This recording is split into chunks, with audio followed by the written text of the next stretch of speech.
আসসালামু আলাইকুম। তো যারা ২৫-২৬ সেশনে ভর্তি পরীক্ষা দিচ্ছে তাদের জন্য সময়টা এখন বেশ কঠিন যাচ্ছে, তাই না? বিশেষ করে কুমিল্লা বিশ্ববিদ্যালয়ের পরীক্ষার পর অনেকেরই মনে হচ্ছে যে সুযোগগুলো যেন একদম শেষের দিকে চলে এসেছে। এখন আমাদের সামনে যেটা আছে সেটাকে শুধু একটা সুযোগ বললে ভুল হবে। বলা যায় এটাই শেষ সম্বল। আর সেটা হলো জিএসটি, মানে গুচ্ছ বিশ্ববিদ্যালয় ভর্তি পরীক্ষা। হাজার হাজার ছাত্রছাত্রীর জন্য এখন এর চেয়ে গুরুত্বপূর্ণ আর কিচ্ছু নেই। আচ্ছা, একটা ব্যাপার একটু ভাবা যাক। এই যে এতগুলো পরীক্ষা শেষ হলো, শিক্ষার্থীরা এখন আসলে কোথায় দাঁড়িয়ে আছে? তাদের আসল বাস্তবতাটা কি? এই চার্টটা দেখলেই বিষয়টা পরিষ্কার হয়ে যাবে। দেখেন, খুব অল্প কয়েকজন, ধরেন মাত্র 10%, তারা হয়তো কোনো না কোনো জায়গায় ভর্তি হয়ে গেছে। আরও কিছু, হয়তো 20%, ওয়েটিং লিস্টে আশা নিয়ে বসে আছে। কিন্তু বাকি যে বিশাল একটা অংশ, প্রায় 70%, তাদের হাতে কিন্তু এখন পর্যন্ত কিছুই নেই, কোথাও চান্স হয়নি, এমনকি ওয়েটিং লিস্টেও নাম আসেনি। তো বোঝাই যাচ্ছে তাদের জন্য এই গুচ্ছে পরীক্ষাটা কতটা জরুরি। তো পরিস্থিতিটা যখন এমন, তখন ওই আগের মতো সাধারণ পড়াশোনা করলে কি চলবে? একদমই না। যেহেতু এটাই শেষ সুযোগ, সেহেতু এটার জন্য প্রস্তুতিটাও হতে হবে একদম অন্যরকম, সবচেয়ে কার্যকর। কিন্তু কিভাবে? প্রশ্ন তো এটাই। এখান থেকে ঘুরে দাঁড়ানোর জন্য একটা পরিষ্কার পরিকল্পনা দরকার, তাই না? আর সেই পরিকল্পনাটাই হলো আমাদের এই 1 মাসের চ্যালেঞ্জ। আমি খুব বেশি কিছু বলবো না, শুধু একটা কথা, জাস্ট একটা মাস আমার সাথে থাকতে হবে। এই ফেব্রুয়ারি মাসটা আমি যেভাবে বলবো শুধু সেভাবে চলতে হবে। বিশ্বাস করেন, এই একটা মাস ঠিকঠাক মতো পার করতে পারলেই দেখা যাবে প্রস্তুতিতে একটা অন্যরকম গতি চলে এসেছে। হ্যাঁ, শুনতে হয়তো কম মনে হচ্ছে, তাই না? যে মাত্র 1 মাস, কিন্তু যদি কৌশলটা ঠিক থাকে তাহলে এই 1 মাসই যথেষ্ট। চ্যালেঞ্জটা কঠিন হবে, তবে এমন কিছু না যা পারা যাবে না। এটা পুরোপুরি অর্জনযোগ্য। আর আমি এই ব্যাপারে এতটাই আত্মবিশ্বাসী যে একটা প্রতিশ্রুতি দিয়ে দিচ্ছি। এই 1 মাস আমার দেখানো পথে চলার পর যদি মনে হয় না কোনো উন্নতি হয়নি, আগের মতোই আছি, তাহলে আমার কথা শোনার আর কোনো দরকার নেই। ঠিক আছে, তাহলে জেতার জন্য কৌশলটা কি হবে?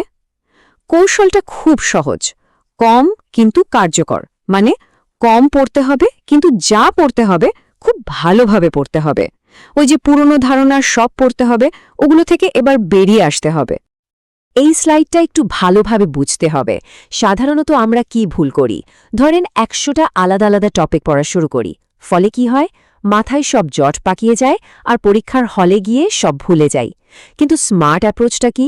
স্মার্ট অ্যাপ্রোচ হলো গুরুত্বপূর্ণ 20টা টপিক বারবার পড়া, এমনভাবে পড়া যাতে ওই টপিকগুলোতে পুরোপুরি দক্ষতা চলে আসে। যেমন ধরেন ফিজিক্সে ভেক্টর আর নিউটনিয়ান মেকানিক্স, এই দুটো অধ্যায় থেকে প্রতি বছর প্রশ্ন আসবেই। তো 100টা টপিক একটু একটু করে পড়ার চেয়ে এই দুটো অধ্যায় খুব ভালোভাবে শেষ করা অনেক বেশি বুদ্ধিমানের কাজ, তাই না? আর এই স্মার্ট পদ্ধতিটাকেই আমি বলি কম্প্যাক্ট প্রিপারেশন।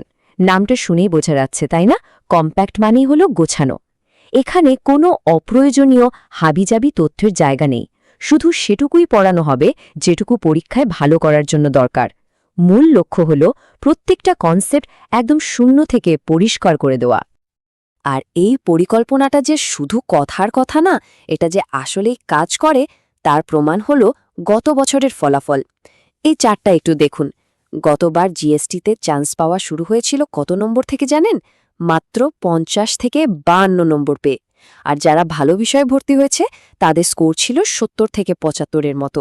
এর মানে কি দাঁড়ালো? মানে হলো 100তে 100 পাওয়ার কোনো দরকারই নেই।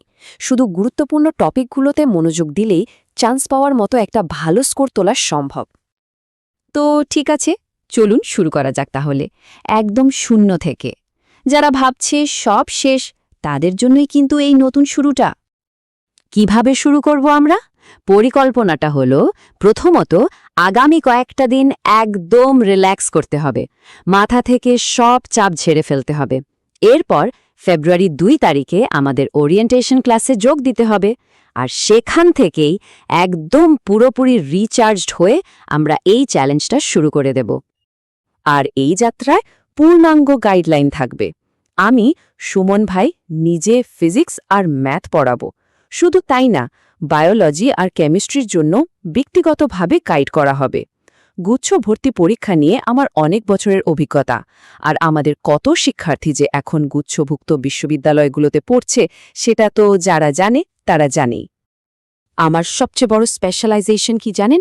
আমি ওই সব শিক্ষার্থীদের নিয়েই কাজ করতে ভালোবাসি যারা একবার হোঁচট খেয়েছে, যারা হয়তো আশাই ছেড়ে দিয়েছে। আমার বিশ্বাস এদের দিয়েই সম্ভব, আর আমি সেটাই দেখিয়ে দিতে চাই। তো শেষ প্রশ্ন একটাই, 1 মাস কি সত্যি সত্যি কারো ভাগ্য বদলে দিতে পারে? আমার বিশ্বাস যদি চেষ্টাটা ঠিক থাকে আর নির্দেশনাটা সঠিক হয় তাহলে অবশ্যই পারে। দেখা হবে বিজয়ের পথে।